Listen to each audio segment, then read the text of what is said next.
Boa noite, moçada. Mais uma noite de pandemia. Nós continuamos com o nosso propósito de nos resguardar, de nos cuidar, para que a gente possa, o quanto antes, voltar a ter aquele contato pessoal tão bom, essa companhia fantástica que nós temos uns dos outros, né? Mas então vamos lá, nós vamos tentar hoje discutir da sequência naquilo que a gente já começou a falar lá atrás, sobre desenvolvimento sustentável.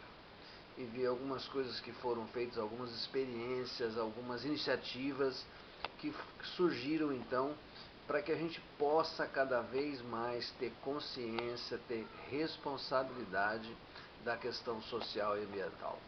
Bora lá?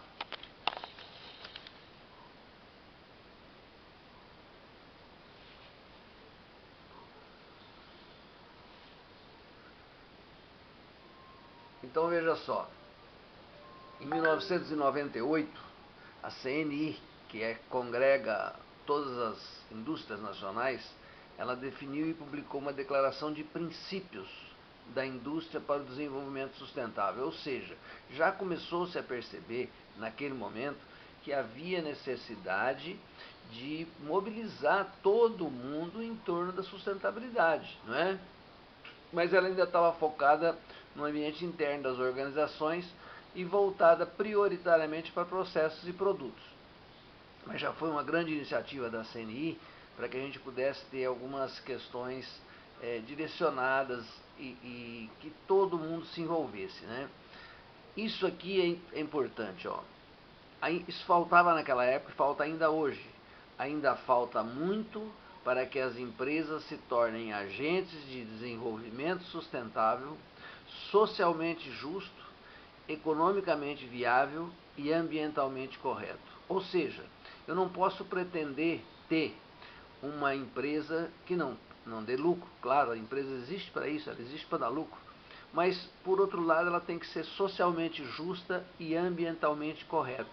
Só assim a gente vai ter uma empresa que vai se tornar um agente de desenvolvimento sustentável. Guardem bem isso, porque esse tripé é importantíssimo, né? É o tripé econômico, social e ambiental. Isso é fundamental para que nós tenhamos um desenvolvimento sustentável. Beleza? Então veja só, quando eles fizeram essa declaração de princípios, eles estabeleceram alguns princípios que deveriam haver. O primeiro deles era esse, ó, promover a efetiva participação proativa do setor industrial, ou seja, participação proativa é não esperar as coisas acontecerem para reagir, mas muito mais fazer antes, em conjunto com a sociedade, com os parlamentares, o governo e organizações não governamentais, no sentido de desenvolver e aperfeiçoar leis, regulamentos e padrões ambientais. Quando a gente fala que eles pretendiam que o setor industrial, em conjunto com toda a sociedade, com os parlamentares, ou seja, com quem define a legislação no Brasil, com o governo, que é o poder executivo, com as organizações não governamentais que muitas vezes têm influência, para que a gente pudesse ter, então, aperfeiçoar leis, regulamentos e padrões ambientais. Tá?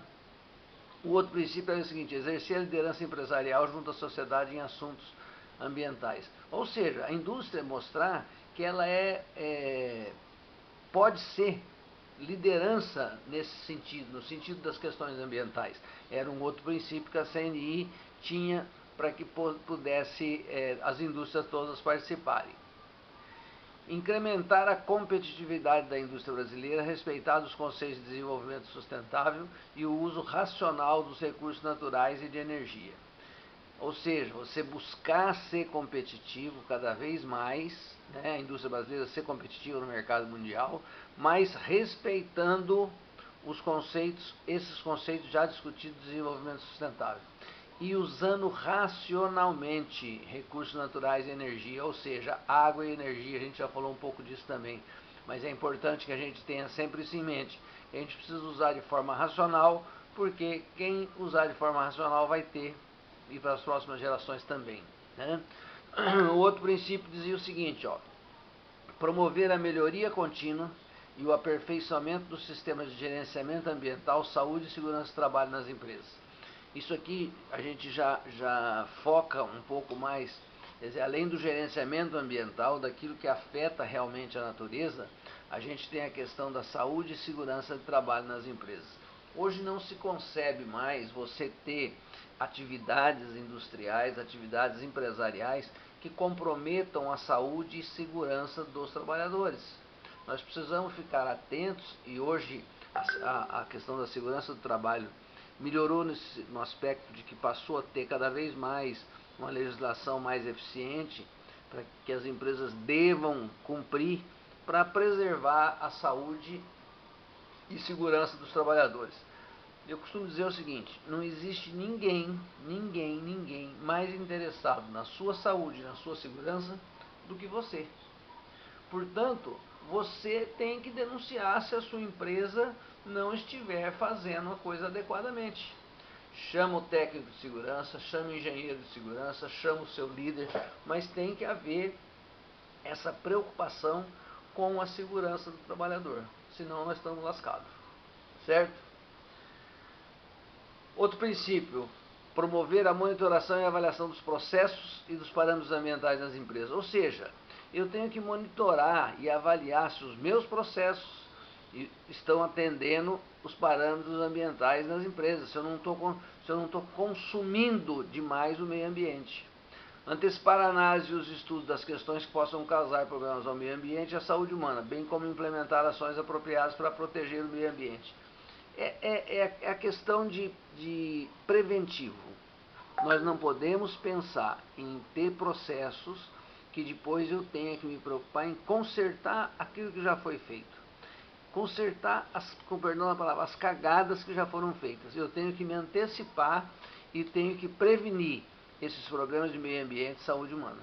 Tá? Então havia também esse princípio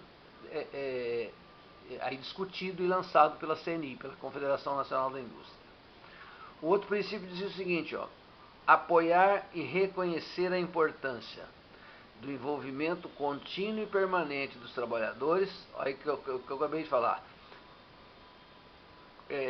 Envolvimento contínuo e permanente dos trabalhadores, ou seja, os trabalhadores precisam ter voz, eles precisam ser ouvidos, e o comprometimento da supervisão das empresas, assegurando que os mesmos tenham o conhecimento e o treinamento necessário com relação às questões ambientais. A empresa tem que se preocupar em capacitar, em treinar os seus colaboradores para que eles conheçam quais os processos e quais as questões ambientais devam ser enfrentadas e devam ser prevenidas, né? Então você tem que ter a participação dos trabalhadores e você tem que ter o comprometimento da supervisão das empresas, ou seja, toda a empresa tem que estar comprometida com isso. Eu não posso querer que meu trabalhador se comprometa se a supervisão não estiver, se os escalões superiores não estiver. Por outro lado, eu também não posso esperar que os trabalhadores tenham uma atitude consciente de preservação se eles não estiverem treinados para isso, em relação às questões ambientais.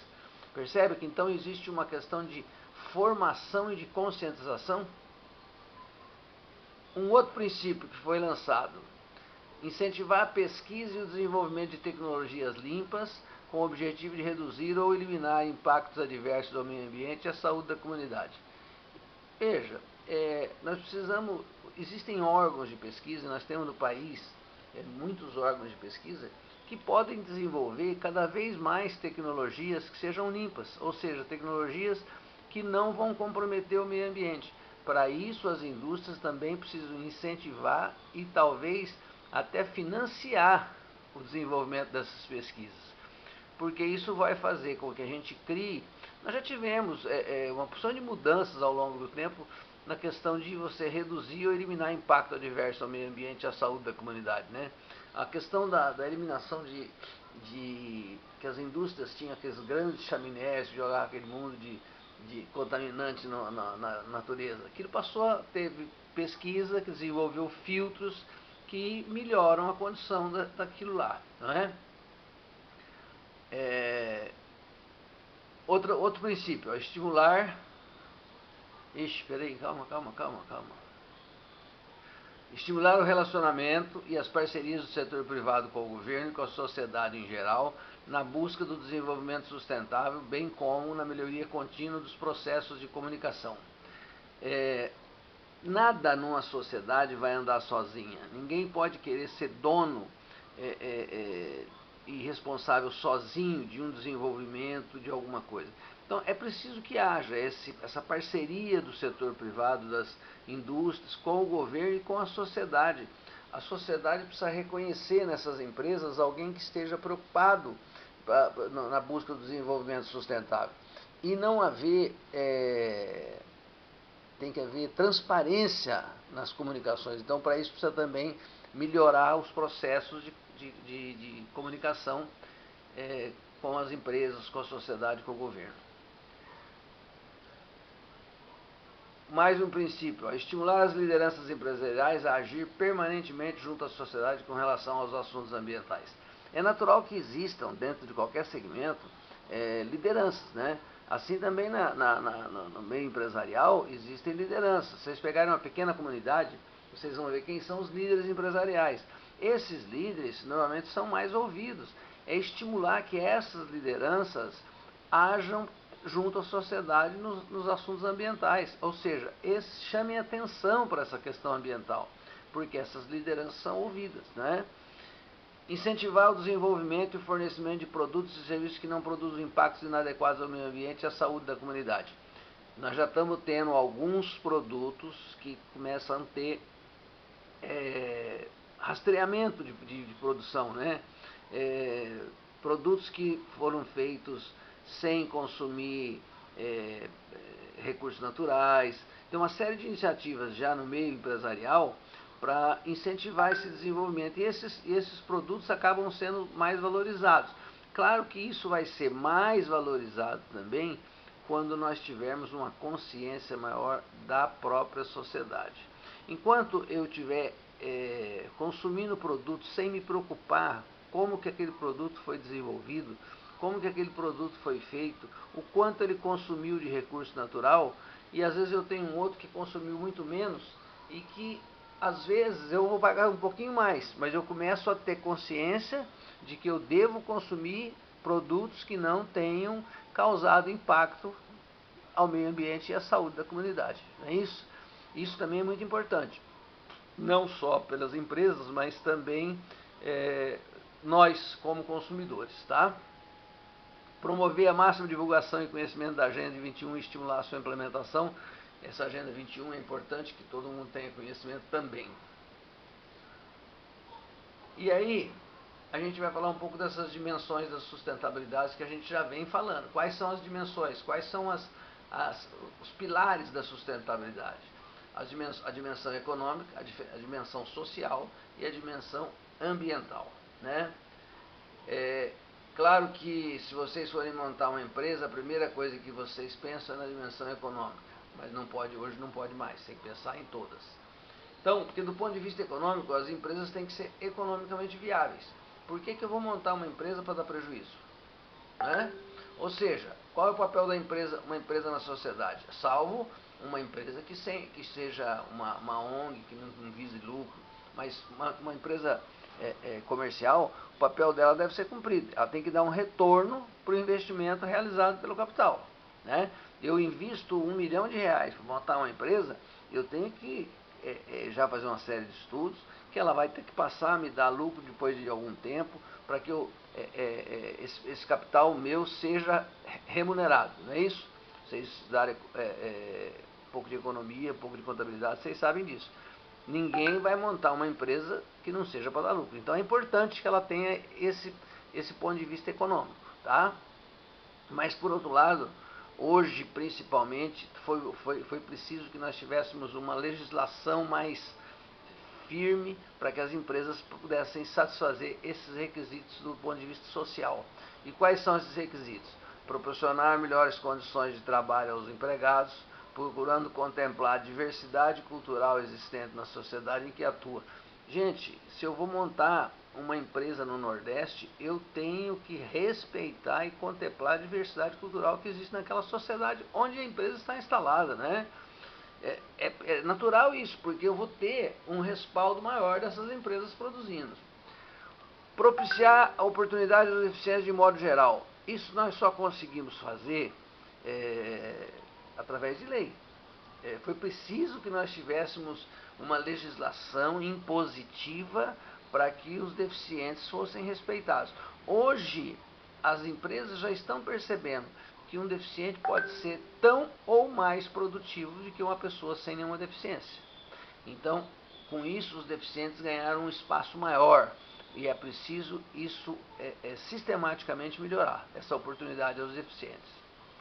Outra questão da questão social é que os dirigentes devem participar ativamente das atividades socioculturais de expressão da comunidade que vive em torno da unidade produtiva. Isso significa dizer o seguinte: um dirigente de empresa, ele não pode ficar alijado, alheio ao que acontece das atividades sociais e culturais daquela comunidade onde está instalado. Para ele conhecer, para saber quais são as reais necessidades, como é que a comunidade vive, ele precisa saber, nesse entorno da unidade produtiva dele, como é que são as expressões, as atividades socioculturais e participar ativamente. É importante isso do ponto de vista social, tá? E do ponto de vista ambiental, o que deve a empresa fazer? Pautar-se pela ecoeficiência dos seus processos produtivos. Ou seja, ser eficiente na questão ambiental. Adotar a produção mais limpa, ou seja, com menos consumo de recursos naturais, com menos impactos ambientais. E oferecer condições para o desenvolvimento de uma cultura ambiental organizacional. É preciso que a organização dessa empresa esteja comprometida e consciente disso. É desenvolver essa cultura no ambiente organizacional, uma cultura ambiental positiva, né? Então, a gente tem que ambientalmente não pode só preocupar que o processo seja eficiente, mas também desenvolver uma cultura dentro da empresa de que nós precisamos ter produção mais limpa. Também a empresa tem que adotar uma postura de responsabilidade ambiental, buscando a não contaminação de qualquer tipo do ambiente natural. Ah, mas se eu soltar o resíduo da minha empresa aqui fica mais barato, papapá. Fica, mas quanto vai custar isso ambientalmente? Então, é preciso responsabilidade, não é preciso câmera filmando não, né? Porque há pouco tempo fiquei sabendo de uma empresa que estava jogando resíduo em estrada. Porra, quanto não vai contaminar isso? Ah, quem foi o responsável? Não sei. Provavelmente não houve um comprometimento de criar essa cultura ambiental. Procurar participar de todas as atividades patrocinadas pelas autoridades governamentais locais e regionais no que diz respeito ao ambiente natural. Vocês lembram que a escola fez até um evento aí, que veio o professor da Unesp, toda uma atividade que seja ambiente natural, reflorestamento, preservação de nascentes e tudo mais. Qualquer atividade que for feita pelas autoridades governamentais, sejam locais ou regionais, tem que haver uma participação da empresa. Porque a empresa vai, com isso, mostrar o seu comprometimento com essas questões.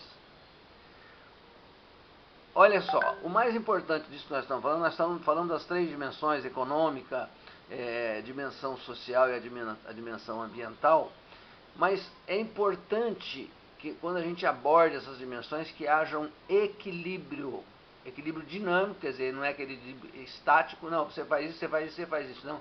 Isso vai ser, tem um dinamismo. Esse equilíbrio dinâmico é necessário e permanente. Por quê? Porque isso tem que ser levado em conta também por quem representa, né? Deve ser levado em consideração pelas organizações que atuam em cada uma delas. Quem responde pelas organizações empresariais, econômicas? Os sindicatos patronais. Quem responde pela questão social dos empregados? Os sindicatos de empregados. E quem responde pelo meio ambiente? As entidades ambientalistas. Então é importante que haja esse equilíbrio dinâmico necessário e permanente, e que esse equilíbrio deve ser levado em consideração pelas organizações quando cada um vai reivindicar. Nós não podemos ter a entidade ambientalista só reivindicando o meio ambiente sem que ela também considere esse equilíbrio dinâmico. Nós não podemos ter os sindicatos patronais preocupados só com o lucro das empresas sem que eles também respeitem esse equilíbrio dinâmico.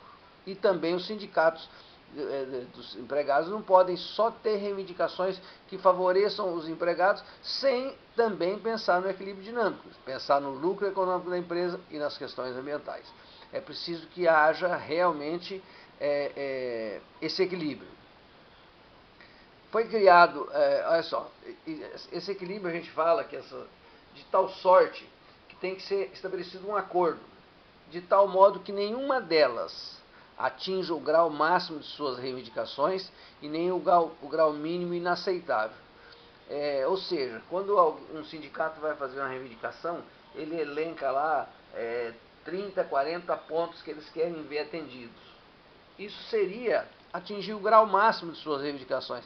Isso tem que ser negociado num diálogo permanente, de tal sorte que todas sejam contempladas, para você manter a sustentabilidade do sistema. Mas se nós produzirmos assim, nós vamos ter um pouco de contaminação. Não, mas então nós precisamos reduzir, não pode chegar nesse ponto. Sabe, é uma coisa negociada de tal forma que todas sejam contempladas para manter essa sustentabilidade do sistema. Por isso que é importante essa representação também. Opa!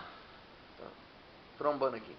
Lá na época, na década de 90, surgiu um tal de um tripé da sustentabilidade, ou em inglês triple bottom line. O inglês é ótimo, né?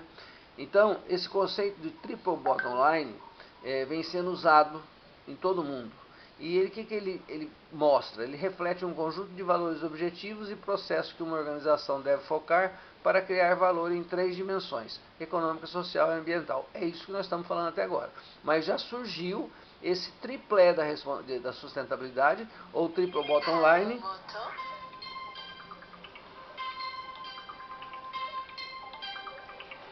Já eu ligo.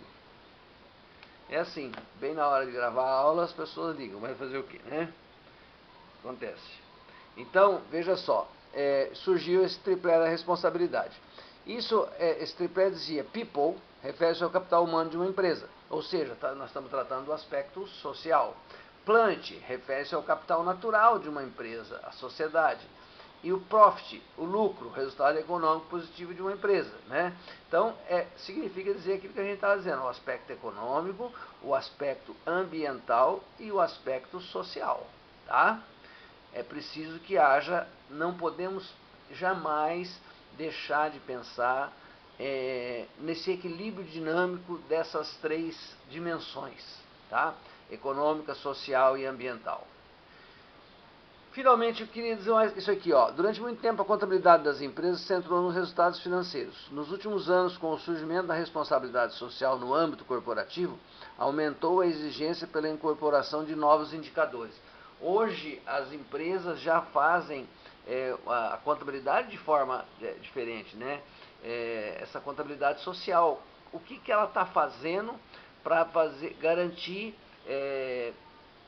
atender as reivindicações, as necessidades dos seus colaboradores, da sociedade onde está instalada a empresa. Ou seja, mudou aquele conceito de contabilidade centrada apenas no resultado financeiro. Claro que ele continua sendo importante, mas não fica preso só a isso, tá certo? Eu, às vezes, sem a presença de vocês, eu acabo acelerando, eu falo rápido e tudo mais, mas nós vamos estar aí logo mais à noite, e vocês, qualquer dúvida, qualquer coisa, nós estaremos no Zap para ouvi-los. Chique! Depois a gente volta numa próxima aula com aquilo que a gente já tinha passado no material para vocês, a responsabilidade, exemplo de legislação, tá bom? Meus queridos, continuo com muita saudade, mas a gente vai ter que se vendo por aqui, tá bom? Um beijo a todos.